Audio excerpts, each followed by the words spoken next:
So, ayan. Nagpakulo ako ng gagawa ako ng spaghetti. Konting spaghetti. Alam niyo naman pag maulan-ulan, sarap magkain-kain, di ba? So, ayan ang ating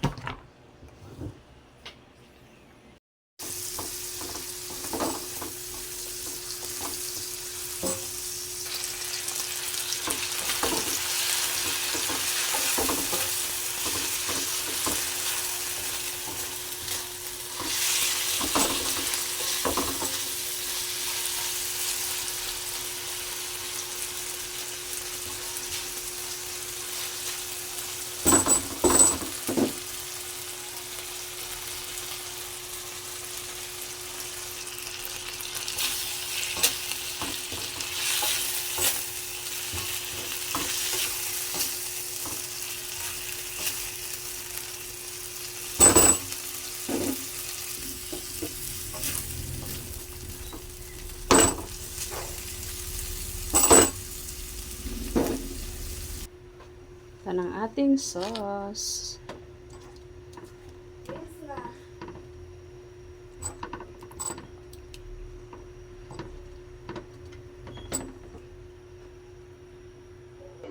So, this is it, ang ating spaghetti.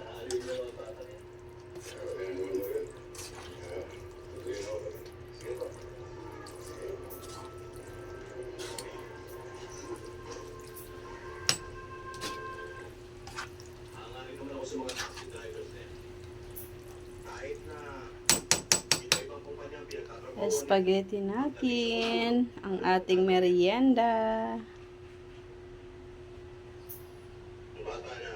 Ating spaghetti, pang merienda guys. Nagluluto lang ako ng ganito guys, lalo na pag mga ganito, na ulan-ulan.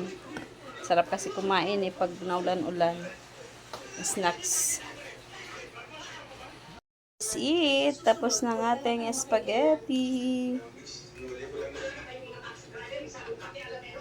Yummy, yummy guys. Pang snacks natin. Sarap kumakain pag tag-ulan. Guys, is yung consistency niya is nagiging dough na siya. Nilagyan mo pa. Ano pa? Lagyan ko pa daw. Tumulong na. Kasi diba, Hindi dami yan, dami. Paano maano yan? Unti lang nilalagay mo. wait lang Dapat kasi naano ko na ini-estimate ko. try mo yan. Sabado ng gabi, immediately nakadeploy Guys, po ang Hindi ka naman pero pala man. Hindi ka naman.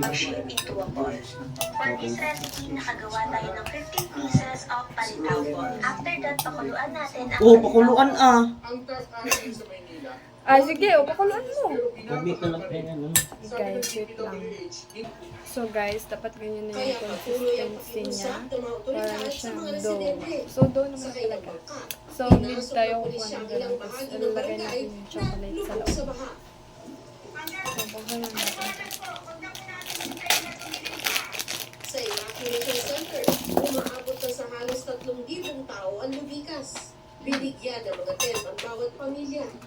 Ang mga bata, kahit paano'y may kapagilibangan. Ilan sa mga nakausap namin nung Sabado pa narito, Gawa tayo ng kahit ay rin more na may water if kapuyanan. needed. Kung ano, kasi gusto natin sure na yung chocolate lock and cover. Tinignan po namin, inabot kami po sa second floor. Balik po ulit kami dito. Bakit mo kami? Pero yung mga bata dito na po talaga. Ang pamilya ni Aling Terina, lumubog hanggang buko, ang Puna, isang puna. palapag na bahay kaya damit lang ang Di ba po naisama. nga na i-direct yung buo mo na nilagay? Nakuha ng mga anak ko, gawa ng mga Marami yan doon ah. electric fan. Mamaya na. Wala po. Masyado ka naman. Wala po mga kalan namin. Super kalan. Magdamit na iba.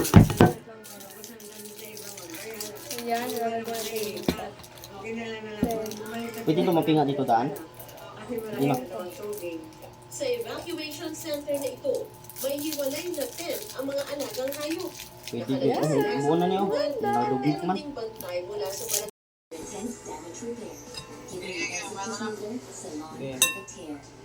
Ang ganda ng gumagawa. Masarap.